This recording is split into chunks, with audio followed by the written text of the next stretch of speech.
Sesuai requestan kalian, Lycan Sonic. Halo guys, Dimas di sini dan kali ini kita kembali lagi dengan sepatu sport terjangkau yang udah sering sebenarnya kalian request terkhusus di TikTok ya. Jadi ini sepatu sport terjangkau alias sepatu lari lah ya, dengan harga di tagnya itu 379. Banyak di antara kalian yang nanya, sebenarnya worth it nggak sih sepatunya? Proper nggak sih bisa dipakai lari atau segala macem? Kita akan bahas di segmen bedah sepatu ini, tapi kita mau sedikit intro dulu ya tentang sepatunya seperti apa. Nah, kalau kita lihat sebenarnya by model itu udah lumayan menarik dan seluruh looks-nya itu udah lumayan proper. Ya, mengingatkan kita pada brand luar sih memang ada, tapi overall-nya gue suka dengan pemilihan warnanya, terutama yang biru ini. Gue suka banget dia bisa ada, kalian lihat deh gradasi warna di sole ini kan gak gampang ya, dan menurut kita juga sebenarnya udah cukup proper gitu sih solnya. Pertanyaannya, seperti apa sih kualitasnya? Langsung aja kali ya, kita gas bedah sepatunya.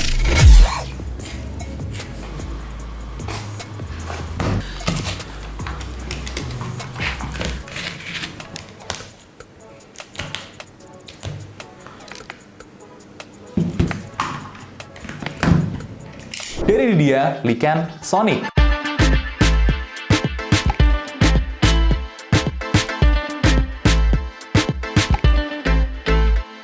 Oh ya, gue nggak tahu pronunciation-nya apakah sudah tepat atau belum. Lycan, kalau gue salah tolong koreksi. Apakah harusnya Lycan atau harusnya Lycan apa gimana? Tolong kasih tahu gue. Ini belum final, tapi adalah upaya kami biar lebih baik lagi. Oke, kita bahas dari segi uppernya dulu. Uppernya ini tuh ternyata cukup menarik ya. Ada mesh 2 layer, dimana yang atas dan bawah itu karakternya berbeda sekali. Dan ini kelihatannya lumayan breathable, karena banyak banget celah-celahnya di sini. Dan gue suka dengan pemakaian materialnya. Feel-nya juga cukup baik ya. Di harga 300-an, kalian bisa dapat yang seperti ini. Good job sih. Nah, kemudian ada beberapa detail-detail, kayak eyelet-nya itu sangat solid sekali, meskipun kerasa bukan yang premium, tapi ini sudah sangat kokoh dan tepat sekali penggunaannya. Ya memang kan bukan sepatu mahal juga. Kemudian di sini ada tambahan-tambahan ekstra kayak logonya Lycan, pas manis di sini. Dia tidak mengganggu estetika, malah menambah baik estetika. Bahannya juga cukup oke, dia menjaga seluruh struktur sepatu bagian samping. Sedang kalau buat bagian depan ada pengerasnya di toe box-nya sini di dalam ya. Dia berhasil menjaga toe box-nya dengan baik nih, meskipun sudah kita potong kayak gini. Jadi overall-nya gue cukup oke lah ya dengan bagian upper ini. Tambahan sedikit kalau kita ngomongin talinya, ini tali yang biasa-biasa aja buat sepatu sport, biasa-biasa aja, harga nggak terlalu mahal dan udah cukup sih semuanya kalau dari yang gue lihat gitu ya. Tidak ada problem yang berarti, nggak ada pull tab tapi nggak masalah. Bagian belakangnya ini lumayan panjang, bisa kita pegang. Sedangkan padding booster di dalamnya juga bukan yang empuk banget. Ini ada aja gitu ya, cukup empuk tapi nggak maksimal juga. Nah, kayak ginilah dalamannya. Ya mungkin semua ini dilakukan untuk save beratnya. Jadi memang ini sepatu yang sangat ringan sekali. Nanti kita akan bahas juga. Dan kalau kita tanya gimana kekuatannya, kita coba tarik dengan Newton meter. Ternyata dia baru jebol nih uppernya itu di kisaran 6,7 kg force. Jadi ini termasuk rata-rata pengetesan kita yang cukup baik. Nah, sedangkan kekuatan dremelnya gimana? Ternyata di 8 detik dia baru mulai jebol dan 10 detik itu bener-bener jebol bagian mesh layer atasnya. Sedangkan layer bawahnya itu tidak ada kenapa-kenapa sama sekali. Jadi ini mesh yang cukup kuat meskipun tetap masih breathable ya. Nah, sedangkan kalau kita lihat bagian lining ini abis banget. Sama sekali nggak ada ini ya, pertahanan 4 detik aja langsung jebol. Emang kita harus ngerti juga sih kalau lihat bahan ini nggak terlalu spesial ya, biasa-biasa aja, kemudian langsung tembus busa, ya udah begitu aja. Yang gue apresiasi adalah paddingnya cukup, jadi dia ngeloknya cukup baik di sana. Rating buat upper sendiri itu 7,5 dari 10. Gimana dengan midsole-nya? Kalau kita identifikasi, ini pylon banget nih karakternya. Kemudian durometernya sendiri mendapatkan hasil 27 HA, jadi ini empuk banget. Bahkan kalau gue pegang-pegang gini ya, dia lebih empuk daripada midsole dengan molding yang sama di brand lain. Jadi ya ini cukup menarik sebenarnya. Tambahan sedikit aja, midsole ini sebenarnya sudah cukup proper buat lari dan tekukan-tekukannya itu udah dipikirin dengan baik. Kayak kalian lihat di sini ya, ada 1, 2, 3 tekukan di sini untuk membantu kaki kalian nekuk. Tapi jangan berpikir kakinya akan kaku gitu ya, karena cuma 3 titik ini. Enggak, karena ditambahin lagi di bagian tengah-tengahnya di sini. Jadi kalau kaki kalian banyak gitu mainnya, banyak geraknya, nah dia bisa nekuk sampai segini dengan sangat baik. Jadi secara bentukan midsole-nya juga udah proper sekali sebetulnya ya. Nah, midsole sendiri kita kasih rating 7 dari 10. Sedangkan gimana dengan outsole-nya? Ini outsole-nya tipis. Gue lihat kurang lebih itu ketebalannya cuman 2,9 mm.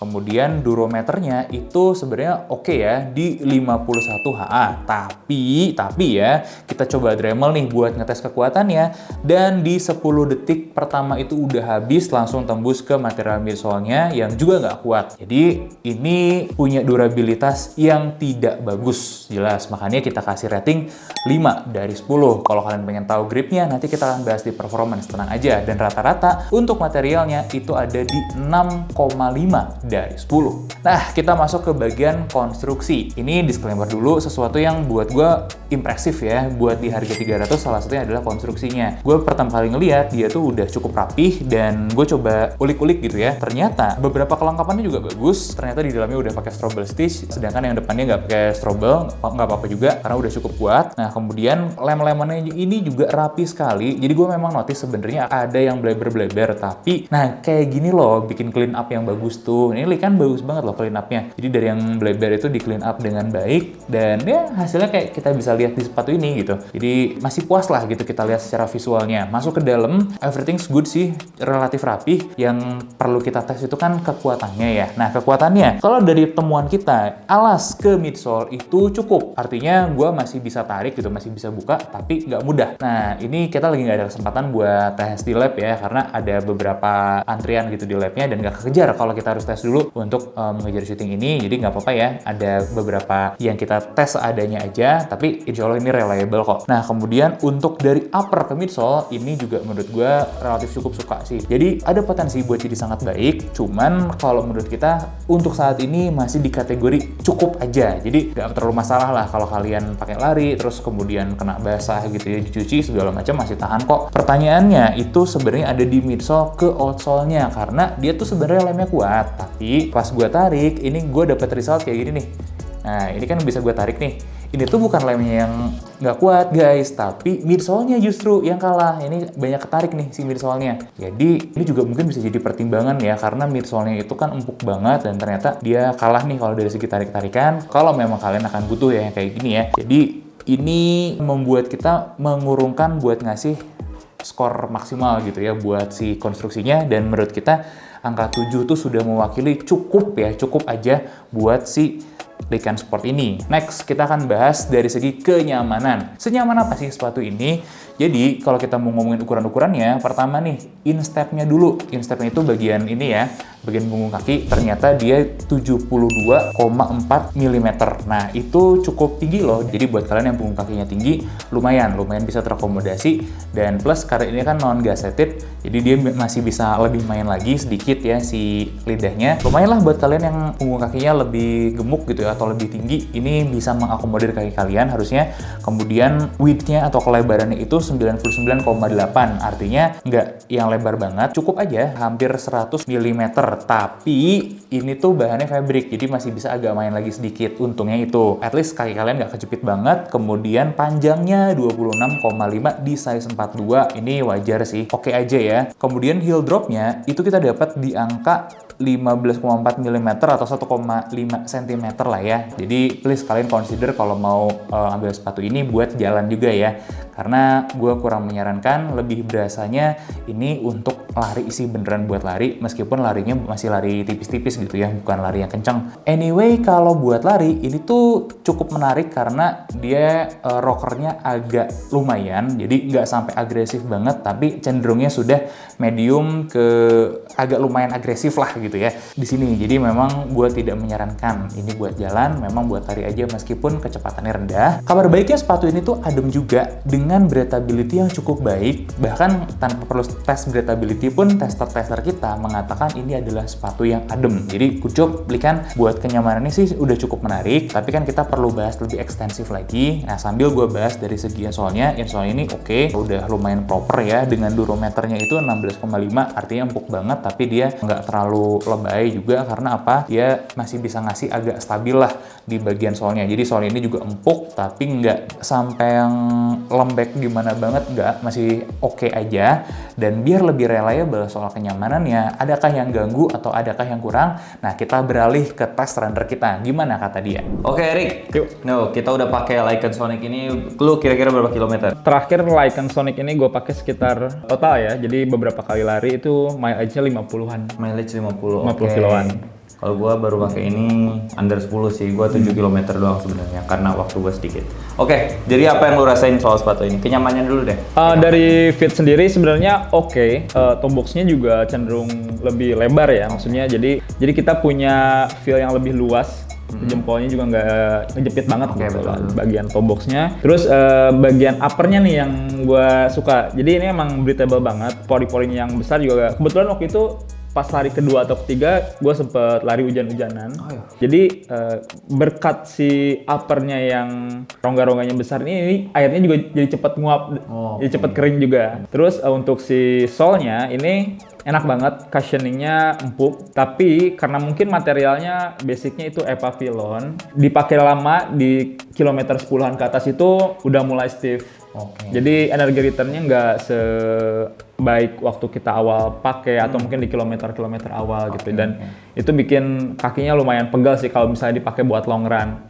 Jadi mungkin buat teman-teman yang long run, saran gue sih pakai sepatu lain. Tapi kalau misalnya jaraknya masih 5 kilo atau 10 kilo itu ini masih oke banget. Bahkan enak banget, gue bisa recommended banget. Oke, setuju banget sih gue sama lo. Apalagi gue ngerasain juga dari ini sih. Emang apa ya, karena pace gue masih lambat mungkin ya. Jadi gue nggak perlu banget respon midsole yang lebih apa ya, yang lebih bouncy gitu lah sebenarnya gitu. Jadi enak-enak aja, bener. Uppernya apalagi. Dan gue kan awalnya makainya waktu masih baru banget nih. Pertama kali make apa ya, break in-nya cukup apa ya, cukup ngejepit kaki gue karena kaki gue lebar. Tapi 1 kali 2 kali pakai langsung enak lagi, langsung apa ya, langsung break in banget sama sepatu ini gitu kalau gue. Kalau dari lu nih, rating kenyamanannya berapa nih kira-kira? Kenyamanan sendiri kalau gue 7-8 mungkin. Hampir kayaknya 7,5 tapi hampir ke 8 gitu. Oke, 7,5 lah ya. Rada enak nggak? Oke. Kalau gue, karena gue bukan runners banget, gue juga di 7,5 kalau untuk kenyamanan.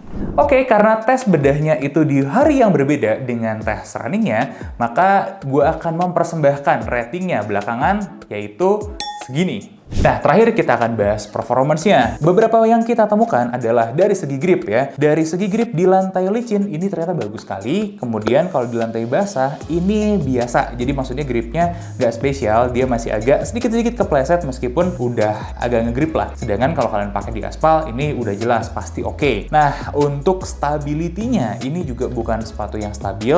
Kita kasih lihat ya sama kalian kurang lebih stability di sini seperti apa. Cuman, yang gue bisa kasih tahu sama kalian, ini tuh sepatu empuk, tapi ini bukan sepatu yang lembek, jadi masih agak lumayan stabil lah. Nah, buat lebih reliable-nya lagi, kita coba tanya sama test runner kita, kayak gimana sih hasilnya? Oke, kalau untuk performance-nya sebagai runners yang runners banget dah lu.